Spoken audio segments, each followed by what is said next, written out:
Muy buenas tardes y muchas gracias por venir. Veo gran afluencia de público. Vamos a hablar de filosofía, no de lo que están haciendo los mercados. Pero bueno, a lo mejor se nos escapa alguna opinión sobre los mercados. Pero hoy tenemos aquí a Higinio Marín. Higinio, me imagino que has provocado tú este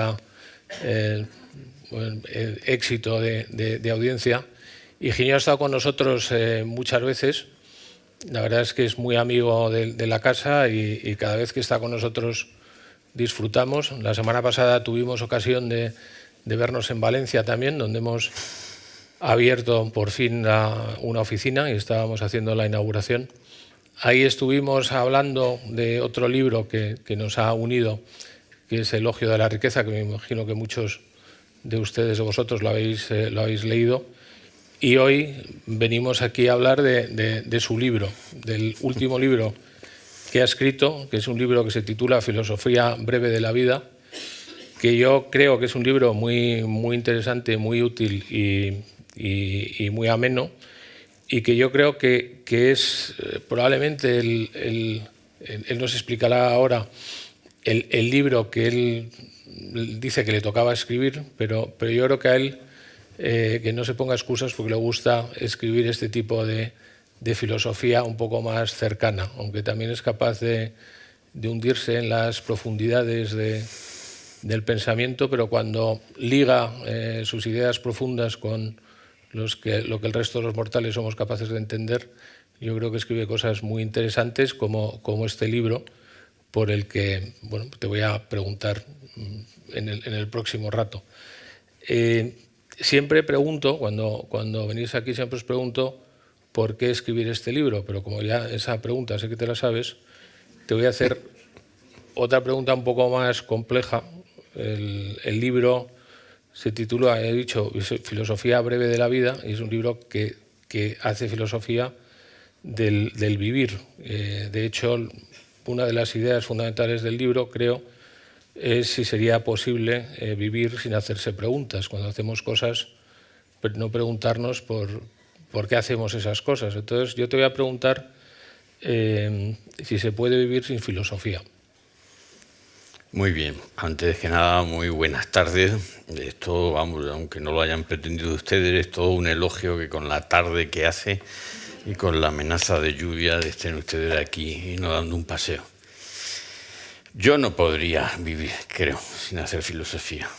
Pero creo que filosofía en griego, como sabe todo el mundo, significa amor a la sabiduría, amor al saber. Eso quiere decir que, literalmente hablando, el filósofo es un amateur. O sea, alguien que tiene una afición, un afecto. Y a mí me da la impresión, y además creo que es muy propio del filósofo y de la filosofía, eso, y además declararlo públicamente, y más todavía en nuestro tiempo, donde todo el mundo quiere ser experto. Quiere declarar en público que sabe todo acerca de algo, y que está a la última y actualizado, y que la filosofía empieza declarando que sabemos poco y que además no es muy seguro lo que sabemos, ¿no?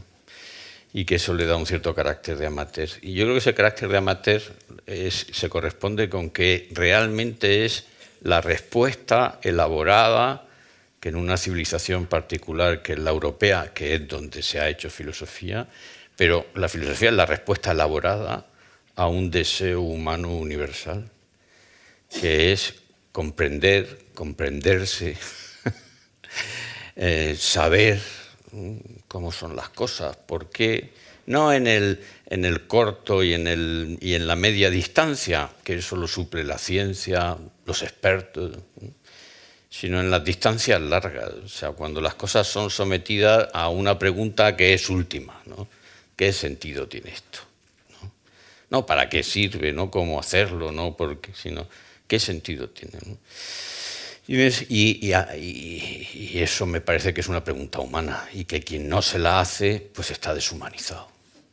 Y que quien lleva una vida que no le permite hacerse esas preguntas, pues está en un régimen de emergencia. Es normal que en determinadas situaciones Por ejemplo, la pobreza extrema es un régimen de emergencia y por eso mismo es empobrecedora de la vida, ¿no? Si la riqueza es enriquecedora es, entre otras cosas, porque deja la holgura para hacerse preguntas, ¿no? Para no vivir una vida hocicándose sobre lo necesario, sino poder erguirse y mirar al horizonte y hacerse preguntas acerca del fin y de dónde acaban las cosas, no de su utilidad inmediata. Así que yo creo que se puede vivir sin hacer filosofía. A veces hay que vivir sin hacer filosofía, pero esa es una vida que no está completa. Y la filosofía es la forma elaborada con la que la civilización occidental tradujo ese deseo general a unos métodos, a unas fórmulas, a una convivencia dialógica en la que esas preguntas se mantienen vigentes.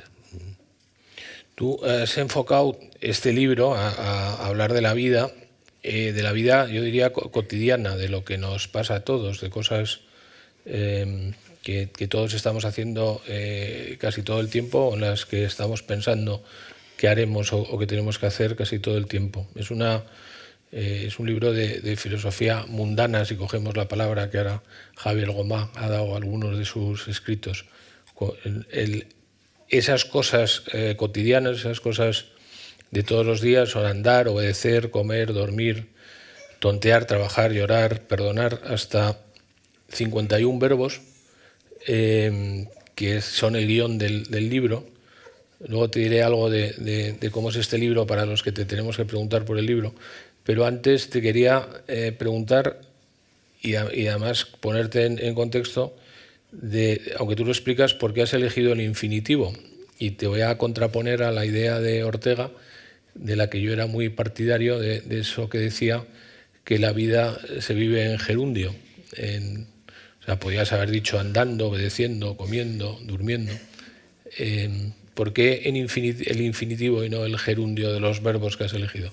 Sí, empiezo por el principio. Efectivamente, el tema es la vida común.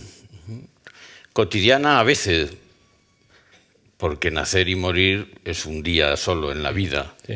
Pero bueno, es verdad que estamos rodeados de nacimientos y también de defunciones. Sí, hoy tenemos un niño... Acaba de salir, sí. Acaba de salir. Sí. Ese es un nieto, para que vean ustedes. Sí. Bueno, entonces, pues yo tenía mucho interés en que la materia sobre la que estuviera hecho el libro fuera la vida común. No la vida de las gestas sobresalientes, no la vida de sujetos literarios reales con los que con frecuencia la filosofía ha hecho excursos, sino la vida común, la de todos. Lo que hacemos, pues comer, bañarse, pues invitar, pues aplaudir, leer. Tenía mucho interés en que el libro fuera un esfuerzo por elevar a comprensión lo que hacemos a diario sin darnos cuenta, pero en el fondo presintiendo y viviendo el sentido que esas cosas tienen. Y por tanto que su lectura tuviera el carácter de hacer que el lector se parara a pensar, que contrastara eso que yo digo en lo que consiste aplaudir, que lo contrastara con lo que él hace cuando aplaude, que disintiera, que no estuviera de acuerdo, o al revés, que sintiera aquello como un esclarecimiento, o como una revelación, en el mejor de los casos, ¿no? Y a mí, de hecho, has mencionado a nuestro amigo Javier Gomá, que dice filosofía mundana. La carpeta en la que yo iba sumando los capítulos tenía un nombre al que le tengo incluso más cariño que el que tiene ahora en un título, que era filosofía vital. Pero luego al final me pareció que escondía demasiado el contenido y que era mejor filosofía breve de la vida, ¿no? De eso se trata, porque no solo se trata de pensar la vida diaria y común, sino de discutir la idea, también occidental y muy contemporánea, de que el saber coagula la vida, de que pensar y conceptualizar la vida es como cristalizarla. al mismo tiempo embellecerla, pero al mismo tiempo pararla, coagularla. Y que, siguiendo el tópico de la literatura europea, como hace Goethe con su Fausto, pues el árbol de la vida es verde y sus frutos son nutritivos, pero el árbol de la ciencia es gris y ceniciento. Y quien opta por el saber se aparta de la vida, ¿no? Incluso con esa especie de evidencia física falsa que ofrece el lector, de que cuando abre una página deja de mirar lo que hay alrededor. Pero los lectores sabemos que miramos las páginas y dejamos de mirar la vida alrededor porque mirando las páginas aprendemos mucho sobre la vida y nuestra vida se enriquece. Pues a imagen de la lectura, que es el único verbo, creo, al que se le dedican 3 capítulos, el saber no solo no coagula la vida, sino que la adensa y al mismo tiempo la hace más fluida. Es una especie de intensificación vital. El saber no te aparta del vivir, sino que acrecienta el vivir. Yo creo que esta fórmula que se utiliza en el Génesis, que se utiliza cuando se expulsa a Adán y Eva del paraíso y se dice crecer y multiplicaos. Yo creo que eso no forma parte de la condena de salir del paraíso, sino del designio de en qué consiste la vida de los seres humanos. Nosotros, los vivos, queremos vivir sin colmo, sin final. Los clásicos tenían esta idea inspirada en Aristóteles, perdón por el latín que voy a decir, pero ellos decían vita viventibus est esse. La vida es el ser para los vivientes. O sea, lo que el vivo apetece es vivir, sin colmo, sin final. O sea, crecer y multiplicarse. Y el saber, la reflexión filosófica, es también una respuesta a ese anhelo. En realidad, esto que yo estoy diciendo es lo que de una manera confusa y vaga decimos cuando decimos con razón que aspiramos a ser felices. La felicidad es ser más lo que somos, o sea, seres vivos, capaces de conocer su propia vida y de intentar comprenderla. ¿Y el infinitivo? Pues podría haber sido en gerundio. A lo mejor si lo hubiéramos charlado cuando estaba escribiéndolo, pues he dicho, oye, pues me parece una buena. Porque es verdad que el gerundio en el texto es feo. Sí. Pero extraído, o sea, entre invitar e invitando, bueno, pues no hay. Yo no. Porque el gerundio, aunque es feo en general, que tiene connota algo que el libro quiere, que es precisamente lo que he dicho. Es verdad, el saber adensa, pero al mismo tiempo vuelve fluida la vida. No la coagula, no la tapona. Y los gerundios connotan movimiento, ¿no? Y esto es muy aristotélico. Ese libro es el libro de un aristotélico. Yo lo soy. Heterodoxo, bastardo, dirían algunos. Un poco Hegel sale bastante también. Sí, vita in motu, Sí. dice Aristóteles. La vida está en el movimiento. Pues la vida está en los verbos. A mí me parece que hay demasiada sustantivación en la filosofía. Demasiado sustantivo. Y que los verbos y sus calificativos, que son los adverbios, son los lugares donde se produce realmente la comprensión y donde los verbos se diversifican. Por ejemplo, cuidar. Ya, pero no es lo mismo que cuidadosamente. O una forma periadverbial que es con cuidado o llevándose cuidado, ¿no?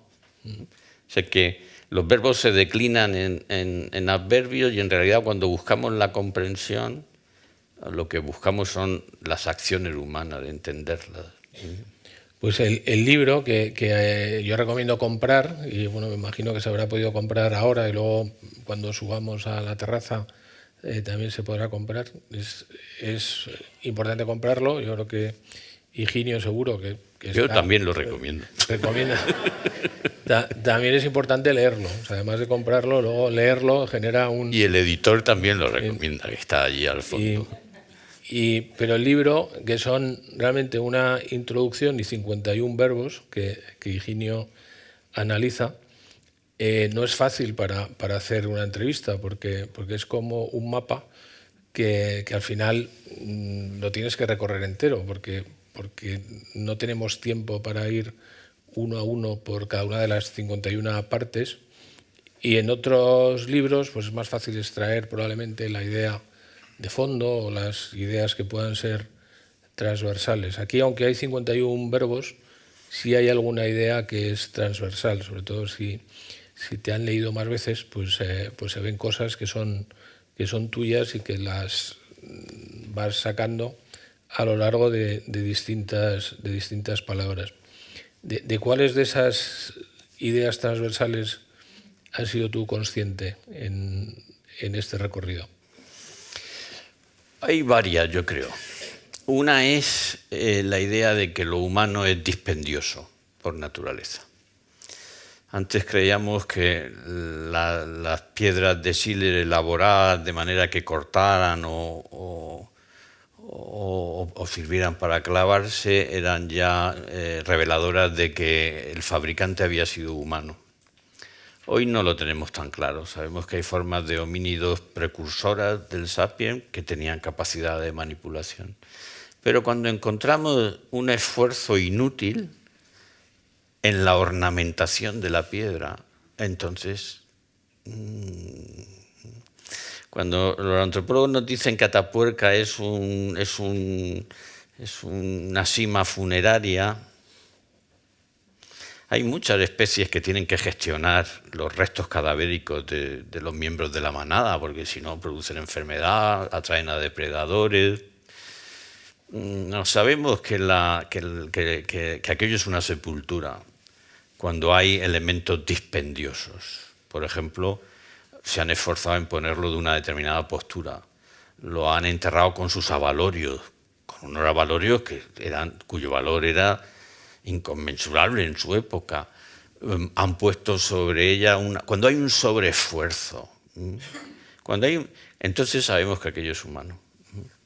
Sabemos que es humano cuando hay una especie. Las sociedades están civilizadas cuando hay promoción del dispendio. No me refiero a las fiestas y las bacanales, sino, pues por ejemplo, a sobrellevar en común la existencia de sujetos inútiles, pero que resultan interesantes para todos.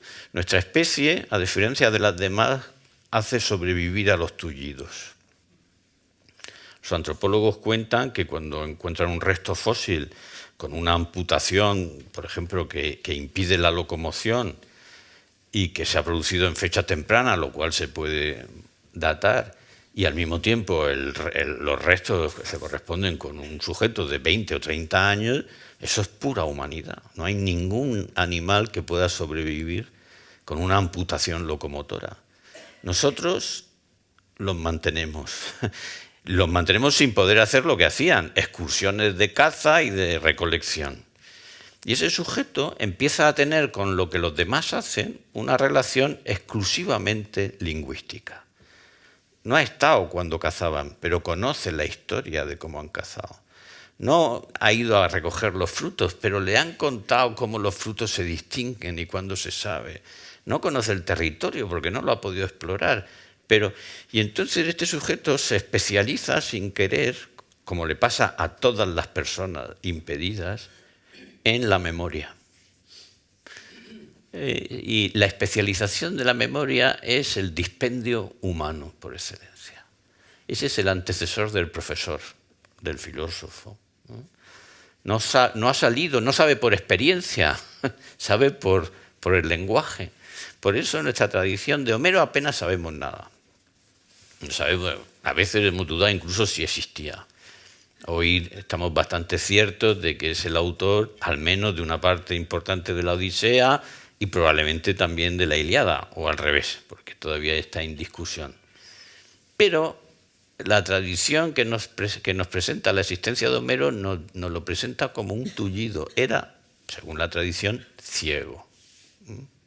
Claro, es que el impedimento, la inutilidad, en realidad especializan, y esa especialización es la genuinamente humana. Todas las especies son muy diestras en los recursos que garantizan su subsistencia. Nosotros... Otra de las líneas transversales del libro es eso, es que realmente nos hace humanos, o sea, ese componente lujoso. El tema de los tullidos, Margaret Mead, que sabes que era una antropóloga, que es una antropóloga importante, decía que el primer vestigio humano, le preguntaron que cuál era el primer vestigio de humanidad, y había dicho que un fémur sanado precisamente por esto, ¿no? Porque era era ella la que me refería con esa historia. Esa idea del primer impulso del ser humano de no hacer lo que el instinto animal le pide. Yo he elegido una serie de palabras que quería recorrer contigo, y la primera es obedecer, que una de las cosas que tampoco deberían esperar en el libro es que se vayan a encontrar en la palabra lo que esperan encontrarse en la palabra. A lo mejor en esa palabra no. Higinio construye otra cosa. Pero a mí lo de obedecer me gusta, sobre todo que me obedezcan, por supuesto. Sí, claro. Sí. Pero tú lo que planteas en el libro es que obedecer es también uno de esos primeras cosas que nos hace humanos y que nos hace civilizados. Y de hecho lo que planteas es que la prohibición es el inicio de la civilización, si yo lo he entendido bien, y que el hombre libre es precisamente el hombre que es capaz de vivir según las leyes, ¿no? Sí, nosotros es que somos, desde el punto de vista civilizatorio, somos una época muy rara. Hemos roto el consenso con los supuestos elementales de la mayor parte de las épocas y civilizaciones que nos han precedido. Y además hemos roto el consenso, lo cual no es siempre malo, pero arrojando sobre lo anterior una especie de capa de desautorización, de desprestigio, de olvido. Esa manera de pensar tiene una matriz histórica. Y probablemente el autor más influyente en la historia cultural de Europa que le dio forma fue Lutero. Y en particular en este asunto es directamente Lutero. En otros es discutible, ¿verdad? Cuando él dice que la ley y la libertad se contraponen. La tradición había dicho exactamente lo contrario. Había dicho que la libertad es lo que se hace posible por la ley. Y esto, por ejemplo, en Roma o en Grecia, es un asunto de elemental sentido común. O sea, ni siquiera está en los tratados, está en la literatura, que es donde están las cosas que todo el mundo piensa sin discutir. Es decir, para ellos, quien no podía vivir ajustándose a una ley, obedeciéndola, quien tenía una interioridad silvestre y, por tanto, a la que no era capaz de someter a medida, a razón, ese sujeto era bestial. Y ahí tienen un nombre para ellos que es barbarie. O sea, la vida sin ley, sin medida, como todavía se mantiene en el western clásico, la vida sin ley es la selva. Y por tanto, el ser humano que vive en la selva, o sea, donde no hay ley, pues es la mínima expresión de lo humano. Es lo humano en su frontera más cercana a la bestialidad. Mientras que la ciudad, intramuros, dentro del muro, dentro del límite, y para los romanos crear una ciudad es señalar el límite, los que viven dentro porque se pueden atener a la ley, porque son capaces de darle forma a su conducta, de elaborarla, no con una espontaneidad bestial como ocurre con los inciviles, sino con una medida deliberada que supone autodominio y que hace que uno se acorde, o sea, se convierta se concierte con los otros según la medida común que es la ley. Ese sujeto es para los griegos, para los romanos, para los persas, es el libre. Pero es que además los zoólogos contemporáneos lo confirman. Nosotros no tenemos instintos.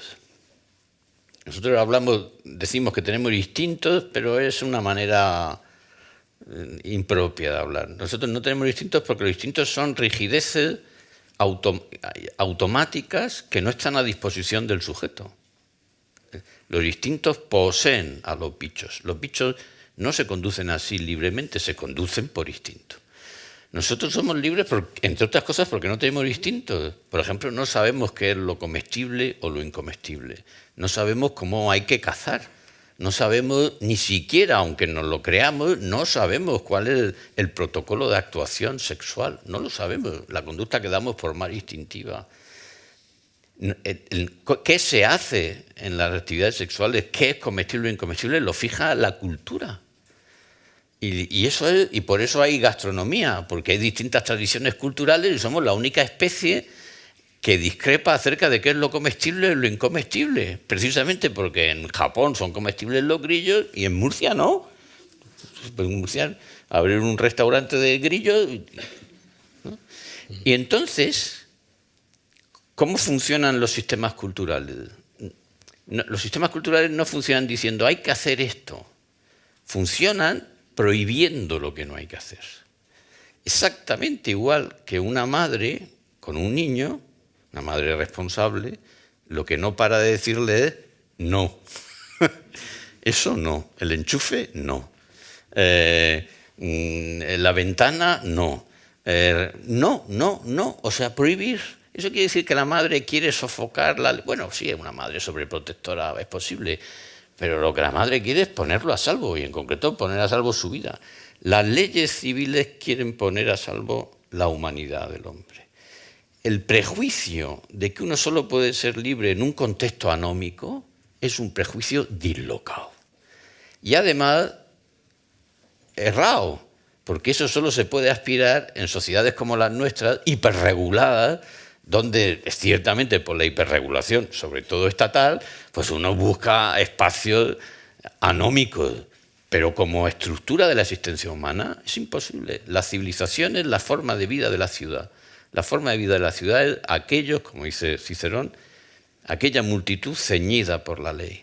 La multitud ceñida por la ley es la ciudadanía, es la hombría, es la humanización del hombre, es la libertad. Y la forma de vida de la ciudad se llama, en latín, civitas, civilización. Te voy a preguntar por otra palabra. Tenía preparadas bastantes palabras, iré reduciendo palabras en función de... Conforme yo me vaya alargando, ¿verdad? De tu implicación con ellas. Pero me interesa una palabra de la que yo con amigos he filosofado, nos hemos preguntado mucho, que es la palabra invitar, que por supuesto tiene que ver con la riqueza. Es un lujo, tiene que ver con ese lujo que está en el ser humano, pero la pregunta fundamental es ¿qué es más simpático? ¿Acudir a una invitación o invitar a alguien a algo? Porque en general estamos en un mundo donde estamos continuamente siendo invitados y probablemente el recurso escaso muchas veces es acudir a alguien que te está invitando, ¿no? Porque hay dos, tú lo explicas en el libro, tan generoso es invitar como dejarse ser invitado, ¿no?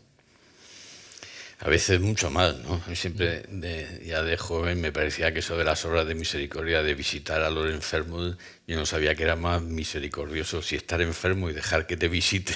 Sí. O visitar a los enfermos, ¿no? Bueno, se entiende que, te hacen compañía, ¿no? Pero bueno, también tiene... Pero invitar es un verbo que resume muchas de las cosas que estamos diciendo. Puede invitar el que tiene alguna holgura. No puede invitar el que está reducido a lo imprescindible. Puede invitar el que tiene casa. Puede invitar el que tiene un espacio interior al que a veces no es una casa, no es una habitación, es un hábito. Pues te invito al barco. Pues tener un cacharro que es un hábito. ¿No? Un barco no es un... ¿no? Bueno, en realidad todas las cosas que tenemos son hábitos. Las habitaciones tienen la forma de nuestros hábitos, ¿no? Entonces invitar es tener una interioridad al que introducir al otro, en la que acoger al otro. Una interioridad física que en su primera instancia es la casa, pero hay gente hospitalaria y gente inhóspita y es por carácter. o sea, por sus hábitos. Gente inhóspita, incluso aunque invite. Sí. Y de hecho hay muchas invitaciones muy inhóspitas, porque son invitaciones completamente interesadas, que uno sabe que no le invitarían. Esto no sé a ustedes, pero a mí me desquicia un poco cuando uno va a un concesionario de coches y le recibe una persona sonriente, está haciendo su trabajo, y lo primero que hace es preguntarte por la familia. Y dice, pero a ti qué te va a mi familia, por Dios. Tú quieres mis 50.000 euros, no mi familia. Bueno, de eso hay mucha impostación, pero también es eso el tributo que la hipocresía tiene que rendir a la virtud. Ese sujeto tiene que parecer agradable, tiene que parecer humano, tiene que parecer atento. Entonces la invitación es el tener un sitio donde acoger a otro. Hay inteligencias hospitalarias y hay inteligencias que no lo son. Hay filosofías hospitalarias, pero también hay empresas hospitalarias. Yo creo que la invitación, el otro día lo conté en Valencia, mi abuelo le decía a mi padre cuando era joven, le decía a la gente que tiene poco hay que dejarle invitar cuando es poco, porque invitar es también un ejercicio de dignidad y de humanidad.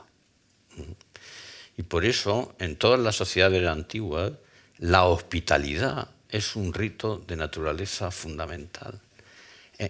Incluso aunque se desenvuelvan en la más estricta pobreza, se deshacen de lo necesario para representar que tienen la holgura de invitar. Y eso no es por aparentar, es un asunto, sí es por aparentar, pero es que la dignidad sí, pero es una incluye...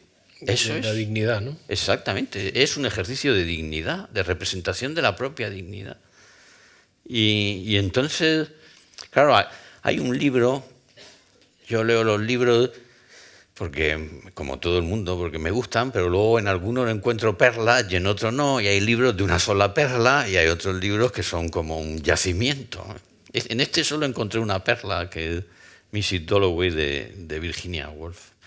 Y es la historia de la señora Dalloway, que su marido y un amigo se ríen de ella porque a ella le gusta organizar fiestas e invitar amigos, y dicen que es un entretenimiento femenino y que se moriría. Y ella, en una especie de soliloquio que cuenta la autora, se queda molesta porque le hayan dicho que eso es una cosa femenina, y entonces se pregunta a sí misma por qué ella organiza fiestas. Dice, porque siento muy intensamente la existencia de fulanito y de menganito y de tal, porque los tengo presentes, no simplemente de una manera intelectual, sino de una manera personal, pero en realidad porque los tiene en el corazón, que eso es lo que significa recordar, guardar en el corazón.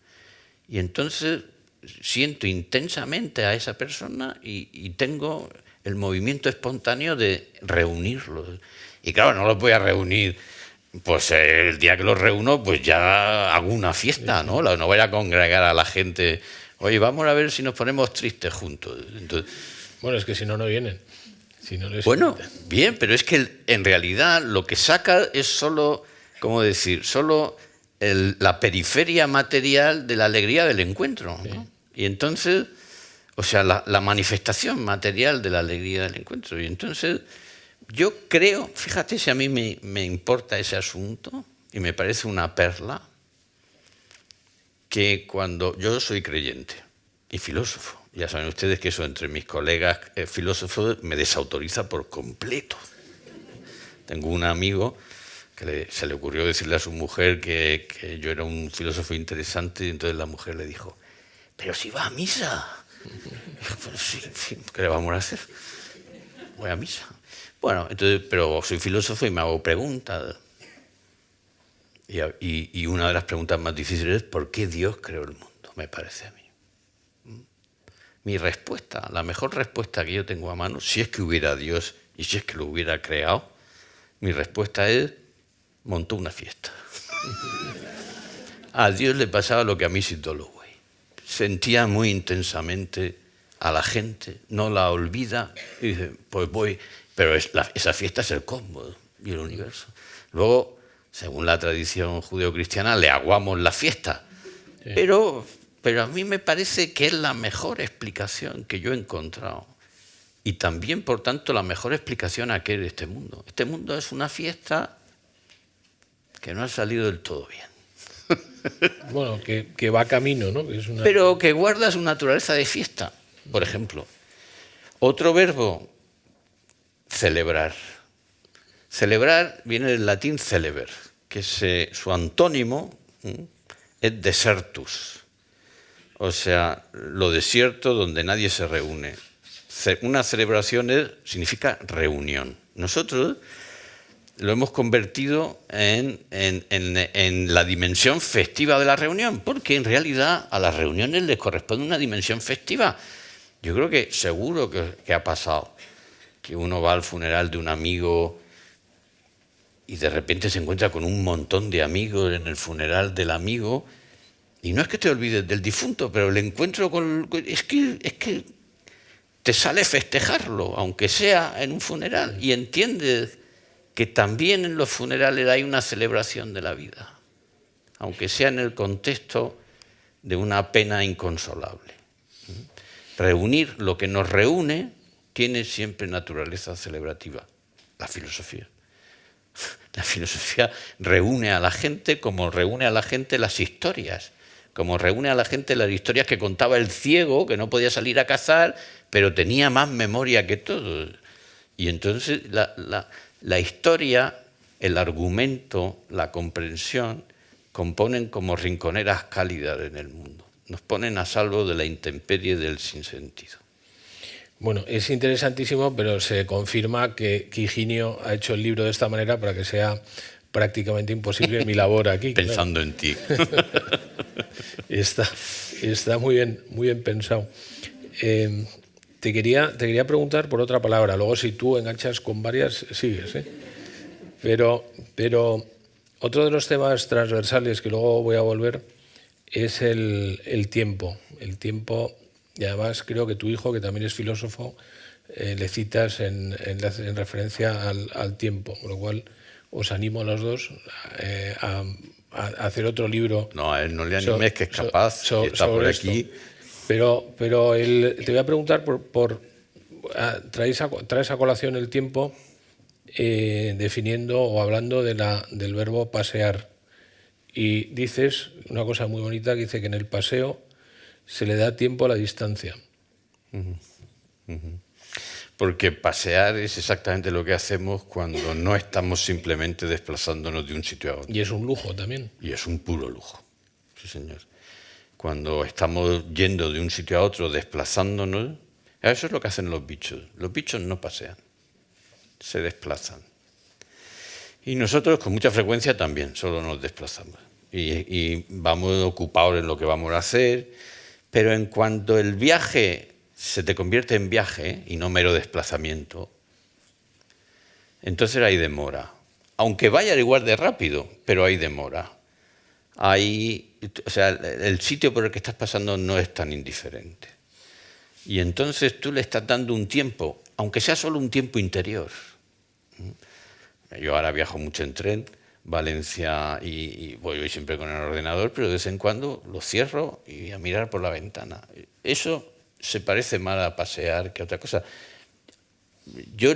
El tiempo físico es el mismo, pero estoy viajando. Antes no, antes podía estar en una cápsula. Y te estás transportando. Y luego este tema que dice, y el de la transversalidad. O sea, cuando yo escribí, ¿por qué escribí esos verbos? Pues porque eran los que, nacer y morir, porque había que ponerle principio y final. Pero los demás porque me interesaban. Dice, ¿y no podrían estar otros 50? Claro que sí. Y si el editor quiere, estarán. Pues yo seguiré escribiendo, he seguido escribiendo verbos y bueno, pues hará una segunda edición o la que quieran.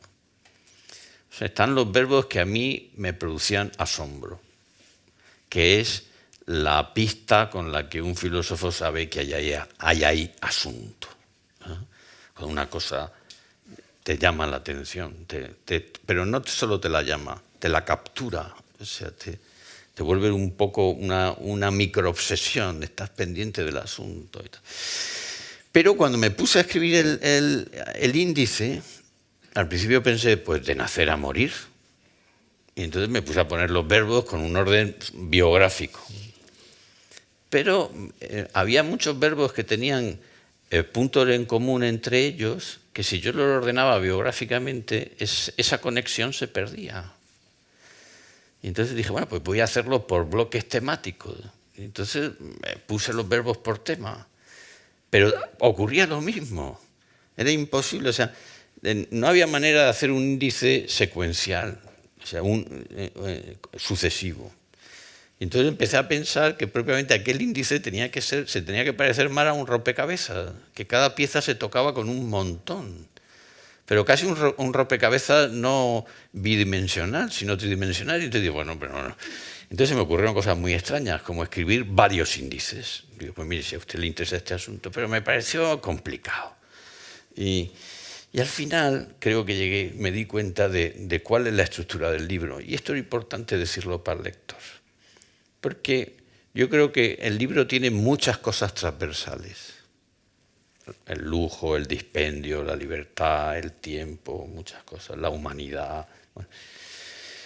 Y entonces me pareció que en realidad el índice yo no lo podía hacer porque el libro se parecía mucho a un tapiz. Y un tapiz no se distingue mucho de un enredo, es igual de complejo que un enredo.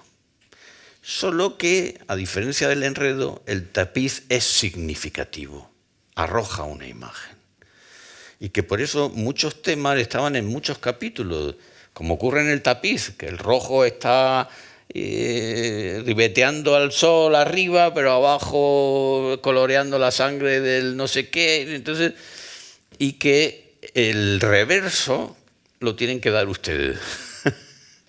O sea, el índice se parece más al anverso, se parece más a la parte donde el tapiz todavía no es significativo. Tienen ustedes que leerlo y ustedes decir, aquí hay una figura. Y la que yo quise hacer, la figura es el sentido de la vida. El sentido de la vida común, no el sentido de la vida que les ha tocado un momento particular, sino el sentido. Claro, dirán ustedes, el sentido de tu vida. Digo, sí, pero los filósofos nunca nos consolamos o nos damos por contentos con que las cosas que decimos tengan carácter individual. Eso les pasa más a los literarios y a los historiadores. Nosotros lo que queremos es que las cosas que decimos se puedan elevar a categoría de generalidad. Yo lo que les propongo no es que eso es pasear para mí, sino que eso es pasear para todos. Me puedo equivocar y ustedes pueden disentir, pero la filosofía, para ser filosofía, contiene esa propuesta, aunque sea implícita. Lo que digo, lo digo con pretensión de validez general, no de validez para mí o para otro. Claro, en eso la filosofía es exigente, ciertamente, ¿no? Pero yo creo que al mismo tiempo, y porque esa pretensión es pública y uno la hace pública, ustedes son soberanos. ¿De qué? De disentir. Bueno, yo creo que es importante que delante de todos estos señores y señoras he reconocido que había una urdimbre para hacérmelo difícil a mí y que el libro está dado la vuelta precisamente para que haya que leerlo y sea difícil desmenuzarlo. Te voy a llevar a otras palabras. Hay una que es muy importante en un libro de filosofía, que es la palabra pensar. Y inicias el tiempo, la parte que le dedicas a pensar, diciendo que había un rey, que era Felipe III, del que un embajador italiano dijo: a su majestad le gusta vivir con pocos pensamientos. Entonces, quería que comentaras un poco eso, ¿no? ¿Qué podemos...? No era un elogio, yo creo, ¿no? No, y al final del capítulo... Pero estamos en un mundo donde hay gente que incluso hace exaltación, ¿no?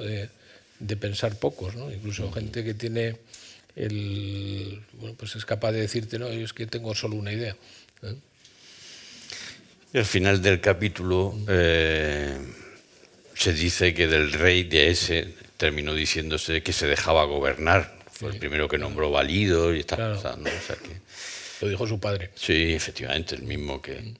Y yo creo que esto es un poco epocal. Yo creo que nuestra época invita a tener pocas ideas. Es posible que sea el cansancio de una civilización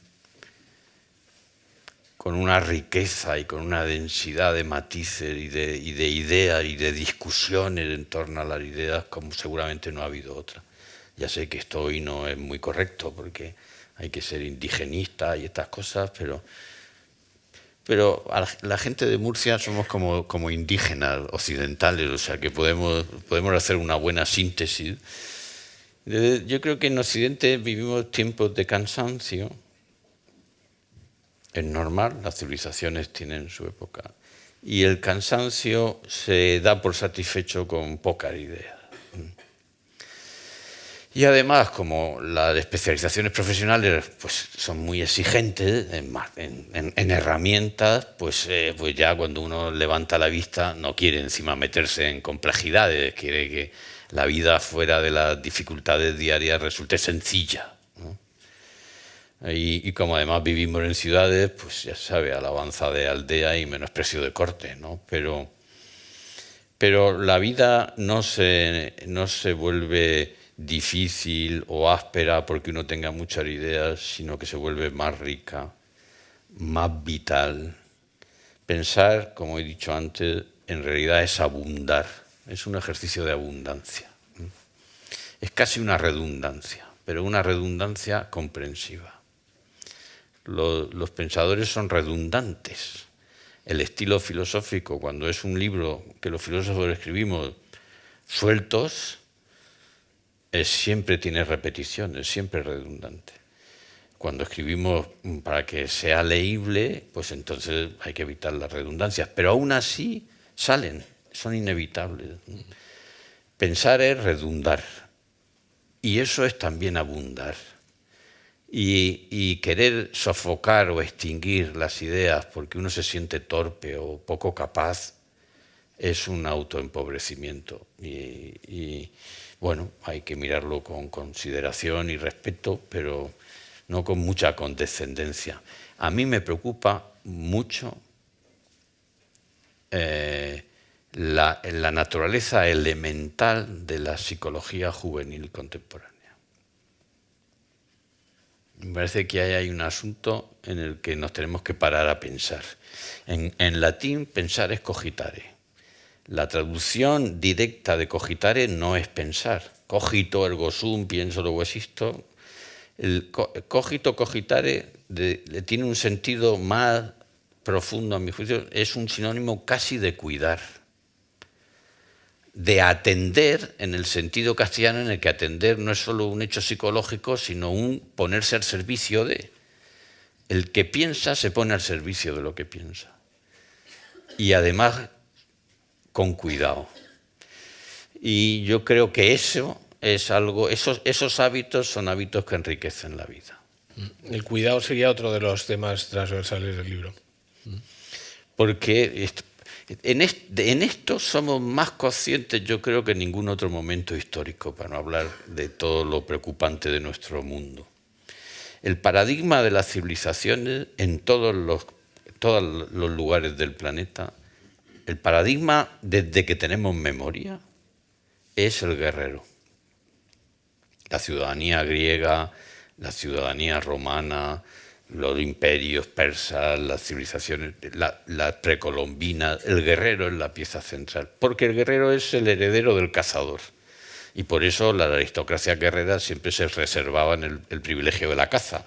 La reina de Inglaterra, el zorro, el señor de York, los bosques donde Robin Hood, tal. En fin, la caza era el deporte con el que se entrenaban las artes del guerrero, porque el guerrero surge del cazador. Pero con la llegada de la bomba atómica y con los arsenales nucleares, los guerreros no reportan tanto defensa como amenazas, también para sus propios.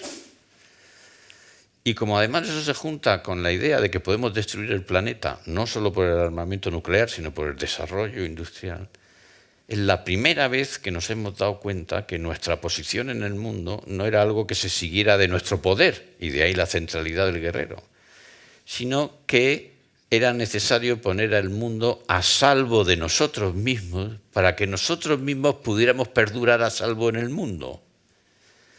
Y ese giro que parece pequeño, Einstein dijo que, que al descubrirse la energía atómica todo había cambiado menos la manera de pensar. No es verdad. Es que Einstein era físico, no era filósofo. La manera de pensar estaba cambiando más lentamente. Eso, a mi juicio, ha producido un cambio desde que hay memoria humana, y es que el paradigma los hombres sabemos que nuestra posición en el mundo depende más del cuidado con el que tratemos el mundo que de nuestro poder avasallador del mundo. Y eso, a mi juicio, ha sustituido el paradigma del guerrero por el paradigma del cuidado. Y eso ha supuesto una feminización general de los patrones de humanidad. No puede ser una casualidad, por poner dos hechos, el protagonismo social, laboral, científico de la mujer, y que en los países, en las democracias occidentales europeas, no haya habido ni un presidente del gobierno, ni un que haya sido militar de carrera después de Gaulle. No es posible. Esas cosas no son coincidencias. Sí, eso lo cuentas en el libro. Quería cambiar un poco a otro verbo. En este caso son tres verbos que yo creo que tú has puesto aquí para poder contarnos la historia de algo que defines como la selva de la la selva de la ausencia de reglas de las mujeres jóvenes de tu familia. O sea, tú dices de mi familia. Y los verbos son quitar, tener y dar. Y ellas, cuentas que tienen sus rituales. A mí me gustaría que contaras esto porque es interesante. A lo mejor alguna está por aquí. Sí, hay una. La madre del nieto está por ahí, sí, por lo menos. Pero tengo que contar la anécdota, si no se entiende. Tu mujer es también de las mujeres jóvenes de tu familia. No, aquí mi mujer es perfecta. Aquí te la has jugado un poco, No, mi mujer es perfecta, no. Las... Que luego ve el vídeo, no, mi mujer es... Vamos, sin falla ni falta. Yo no hubiera tenido narices para escribir eso, ¿eh? Bueno, el libro es un libro escrito por un filósofo que quiere celebrar la vida. Y entonces hay muchas cosas que surgen de tesituras particulares. Hay un capítulo que, pues un profesor de filosofía, al que yo no conocía y que iba los fines de semana a una cárcel de Valencia, la cárcel de Picassent, y allí le explicaba filosofía a unos cuantos presos, entre los que había gente de toda condición, y me escribió porque me dijo que llevaba textos míos. Y yo le dije, pues un día voy contigo, ¿no? Y entonces, no sé cómo se me ocurrió, pero pensé que la conferencia que les diera la libertad. Yo creo que se lo podían haber tomado a recochineo, pero yo no me di cuenta.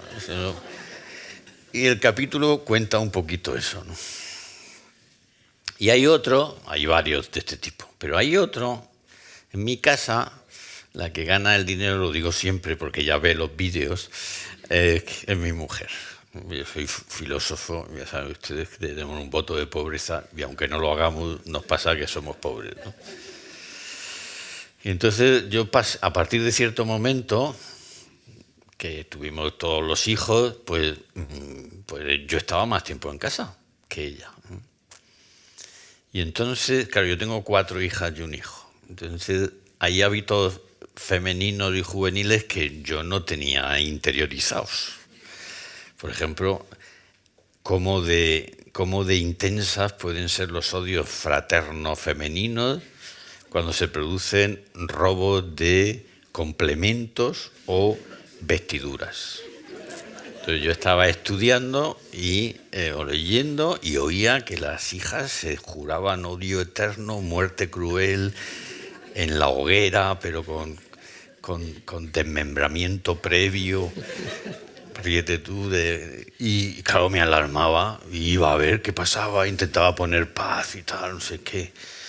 Pero claro, pues yo era padre, pero no era del todo tonto, ¿no? Entonces me fui dando cuenta de que aquello era tan intenso como fugaz.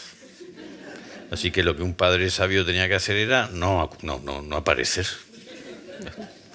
Pero ellas practicaban ritualmente el robo de complementos. Estoy seguro que alguna vez ni se lo ponían, era por fastidiar. Y ya el tótem fetiche del robo era algo sin estrenar. Bueno, ya está, a mí me tenía asombrado aquello, pero una vez llegó una hija y allí en el recibidor de la casa, a grito pelado, dijo, he comprado un regalo para una amiga de cumpleaños y lo dejo aquí y quien la toque, lo mato. Y entonces yo estaba oyéndolo y digo, esta es una temeraria, o sea, esta no, está claro que le va a durar el asunto menos que un... Y para mi sorpresa, duró intacto. Nadie lo tocó. Nadie... Y además aprendí una cosa que no entendí, y ustedes lo van a entender. Yo miraba aquello fascinado. Entonces pensaba que seguro que lo habían abierto, pero como lo saben hacer las chicas, lo habían cerrado sin que se notara. Pero no. Yo hacía inspecciones muy peritas y me daba cuenta de que no lo habían tocado. Y me di cuenta de para qué envolvemos las cosas y para qué las envolvemos tan frágilmente. Para que sea imposible disimular que aquello es nuevo. O sea, que no se ha tocado el papel. Es imposible desembalar y volver a embalar. Bueno, imposible no, porque el prodigio femenino puede muchas cosas, pero cuando es muy complicado. Y aprendí mucho. Las cosas intocables se defienden con la fragilidad. No con el baluarte. O sea, lo realmente intocable, los seres humanos lo defendemos con la fragilidad. Bueno, sorprendente, me parece una cosa muy... Bueno, ese regalo, como dices en el libro, confirmó que la posesión no es la fuente de la propiedad. Eso es. O sea, lo único que no se robaron entre ellas es lo que ellas tenían para una tercera. Y entonces entendí, además, la justificación filosófica de la propiedad. A mí el Estado no me puede quitar las cosas porque yo las tengo para mi familia y para hacer cosas en abundancia y provecho de los demás. Y por eso no me lo puede tocar. Que es exactamente lo que aprendí aquella tarde. Y el sentido de la propiedad, por tanto, es el sentido de quien no deja las cosas vagas. Porque dejar las cosas vagas es una crisis de la propiedad. Porque los demás no te pueden reconocer tu derecho propietario. Creen que tu propiedad es abusiva, porque las dejas vagar. Y este asunto en Avante es muy importante, ¿no? Muy importante. Bueno, por eso me ha preguntado. En el mundo, en estos momentos. Te voy a hacer sabes lo que te voy a preguntar, pero te voy a hacer una, no sé, crítica. A mí me ha faltado un verbo muy tuyo. Es verdad que has puesto andar, pero has puesto 3 veces leer, como he reconocido. Aprender a leer, leer y escribir. Y me hubiera gustado que hubieras puesto andar con tacones. Que yo sospecho, aunque él no me lo ha dicho, que de todo lo que yo he escrito, a Santiago lo que más le ha gustado es un capítulo de otro libro sobre los tacones, sobre los zapatos de tacón. ¿Lo explico? Sí, claro. Los zoólogos y los anatomistas... Tiene que ver con el lujo, tiene que ver con la civilización. Eso es. Pero ellos se asombran mucho. Andar de pie, andar sobre 2 pies es muy difícil. Nosotros, neurológica y biomecánicamente, es muy difícil. Mucho. Y además, ponernos de pie como especie significó un montón de renuncias. Una, hacernos muy vulnerables. A un sapiens es muy difícil tirarlo al suelo, abatirlo. A un cuadrúpedo es muy difícil. Porque para eso está hecho. Además, los cuadrúpedos es imposible que le ganemos en velocidad. Entonces, ponerse de pie nos hace vulnerables y nos hace lentos. Pero al mismo tiempo tiene un montón de ganancias. Por ejemplo, reduce mucho el gasto metabólico, la energía que gastamos en andar. El ser humano es un animal de larga caminata, está diseñado para hacer esas cosas, ¿no? Y además es vulnerable. Pero quien se pone tacones no renuncia, no es que se haga vulnerable, es que se hace hipervulnerable, porque además renuncia al único recurso que le queda al bípedo, al sapiens, que es correr, si hace falta. De hecho, tengo la imagen de películas en las que señoras con zapatos de tacón se ponen a correr y entonces se tienen que parar a quitarse los tacones para seguir corriendo, claro. Pero ya entonces cuando se quitan los tacones pierden toda su majestad. Se han convertido en un bípedo cualquiera. Y en cambio, cuando van con tacones, déjenme ustedes que lo digan. Ya sé que esto era androcéntrico, machista, racista, pero cuando van con tacones se manifiestan como las reinas del mundo. No temen a ninguna bestia, no temen a nadie. Están completamente expuestas y cuanto más expuestas, más majestuosas. Y además, los zapatos de tacón, yo no lo he encontrado en ningún sitio, pero estoy seguro. Si uno los ve de frente, parece que andan de punta, como nuestras bailarinas. Y con el centro de gravedad de las señoras está un poquito más bajo por las caderas. Y cuando van con planta llana parecen chatas. Bueno, la mayoría. Hay algunas que no. Y con eso se vuelven ingrávidas porque, como saben los físicos y como saben los psicólogos, la mayor masa que seamos capaces de imaginar, si fuéramos capaces de ponerlas en equilibrio sobre un solo punto, nos parecería ingrávida. Y esa ingravidez yo creo que tiene que ver con la gracia. La gracia es lo contrario a la gravedad y esa ingravidez es la gracia. Y además, como fuerza a una pequeña torsión de la pelvis, convierte el andar en una danza. El andar es a la danza lo que la prosa a la poesía y entonces convierten lo prosaico, lo convierten en poético.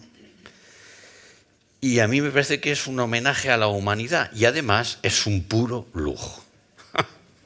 Bueno, yo creo que todas las mujeres deberíais darle un aplauso a Eugenio, ¿no?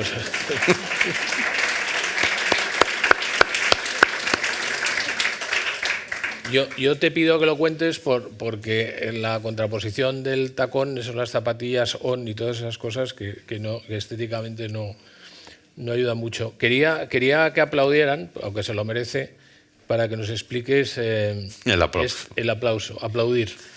Muy bien. Una de las cosas que yo creo que, no sé si la tenemos antes o la desarrollamos después los filósofos, yo creo que en general es un hábito de la inteligencia, no porque seamos inteligentes, sino por ser humanos. Y es que de vez en cuando ves las cosas desacostumbradamente, como si las vieras por primera vez. Y se te vuelven un interrogante y entonces se te vuelven fascinantes y asombrosas. Y entonces te interesan y te llaman la atención y te ponen a pensar en ellas. A mí me pasó una vez que caí en la cuenta de lo raro que era dejar lo que uno tiene entre manos y ponerse a hacer ruido con las manos. Y además que mucha gente haciendo ruido con las manos. Y pensé que si viniera un extraterrestre y llegara a la Tierra y viera que los seres humanos nos ponemos a aplaudir, se preguntaría, estos animales son más raros. Y entonces me puse a pensar qué era el aplauso, ¿no? Y como ustedes, si se pararan a pensar, me di cuenta de que el aplauso es un acto social. El aplauso en solitario no tiene sentido. Uno siempre que aplaude supone a otro aplaudiendo. Y si no lo hace, los convoca al aplauso. Cuando alguien empieza un aplauso y los demás no le siguen, le dejamos en ridículo. Eso no se hace. Aunque sea porque aplaudir es siempre una invitación, siempre. Y tiene naturaleza pública. Y además requiere dejar lo que uno lleve entre manos. Y hace que las manos no sirvan nada más que para volver sonora el reconocimiento de algo, de alguien. Y por tanto es un acto público. Solo pueden aplaudir los ciudadanos, solo pueden aplaudir los hombres libres, los que pueden dejar lo que llevan entre manos, porque no están atados a la necesidad. Los que pueden dejar las manos libres para hacer con las manos un gesto, un sonido que es un gesto. Y además, en el aplauso nos reconocemos como parte de un pueblo. Y nos reconocemos como parte de un pueblo que forma parte de, que es un público y que tiene prefigurado la forma de lo público. Nos reconocemos como parte de una comunidad humana política, que está de acuerdo al respecto de lo que merece ser aplaudido y de lo que merece ser reprochado y reprobado. Y por eso, en eso, se ve que la ética y la política no son separables. Formamos comunidades políticas porque buscamos el aplauso, la palabra aplauso y lo plausible tienen un parentesco etimológico. Con el aplauso queremos señalar lo que plausiblemente es lo mejor. Hacemos la propuesta de su reconocimiento público como lo mejor, como aquello a lo que les debemos. Recuerden ustedes, seguro, aunque les pareciera una tontería, aquello, porque hay gente a la que le parece una tontería, sobre todo si uno quiere ser un intelectual, a uno le tienen que parecer tonterías lo que el resto de la gente aprecia. Los aplausos aquello a los sanitarios en la pandemia. Era como estábamos separados, estábamos disgregados y sin embargo nos sentíamos parte, como quizás nunca, de un pueblo que tenía un bien que reconocer, unas personas que estaban haciendo algo por nosotros y que queríamos reconocer con una gratitud ennoblecida, que nos ennoblecía porque reconocía lo noble y lo hacíamos juntos. A mí aquello me parece un fenómeno político de primera. O sea, si los políticos no son capaces de gobernar a un pueblo que hizo aquello, fuimos los únicos, creo. Pero yo luego indagué si había otros países donde hacían eso, ¿no? Es porque son, profesionalmente hablando, malos. Porque ahí hay un pueblo. Ahí hay gente que sabe reconocer y proponer en público lo mejor. Y que sabe ennoblecerse reconociendo lo noble. Y había entre nosotros gente que lo merecía. Que estaba cuidando. Ahí, por ejemplo, se vio cómo las fuerzas de seguridad estaban al servicio del cuidado. Y no como se fundó la Cruz Roja, que era el cuidado al servicio de la milicia. Y esa inversión entre el guerrero y el cuidado, ahí también se puso. Sí, también apareció, y el ejército cuidando. Miro al reloj, pero me sugiere también otro verbo, que es contar, en este caso el tiempo que va y vuelve en tus verbos, y tú nos dices que contamos el tiempo para retenerlo, como los niños sus posesiones, o sea que lo contamos para que no se los escape. Pero del tiempo te quería pedir que nos contaras por la paradoja que tú tocas en el libro de Calipso y de Penélope, ¿eh? Porque Ulises renunció a la belleza eterna a cambio del envejecer juntos. Pues muy brevemente, las dos cosas.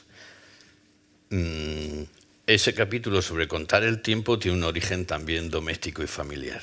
Mi señor padre, que acaba de cumplir 90 años, es un hombre adusto, sobrio, incluso sus trabajadores le llamaban el estaca, porque es un... Pero de hace un tiempo, unos años para acá, el día de Nochevieja, cuando nos damos los abrazos de felicitación, se emociona. Esto yo no lo he contado en público nunca, pero Él no ve los vídeos, o sea que no hay problema. Y entonces, ¿por qué este hombre tan sobrio, tan duro, se emociona aquí? Pues porque el Nochevieja es un invento y el paso entre un año y otro es otro invento, es un instante inventado. Pero hemos inventado ese asunto al que llegamos por un contar juntos, un recuento, porque en ese instante representamos que la vida pasa fugazmente, que es lo que hace que mi padre se emocione, porque tiene 90 años, pero celebramos, los seres humanos somos incluso capaces de celebrar que la vida pasa mientras la pasamos juntos.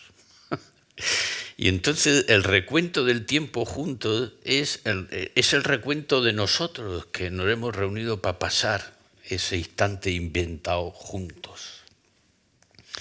Y entonces contar es recontar. Y contar es el verbo más interesante porque es lo que hace el pensamiento matemático, pero es también lo que hace el pensamiento abstracto y el literario. Y es un verbo bien importante. Pero pasar la vida juntos es exactamente en lo único que la mortal Penélope le ganaba a la inmortal Calipso.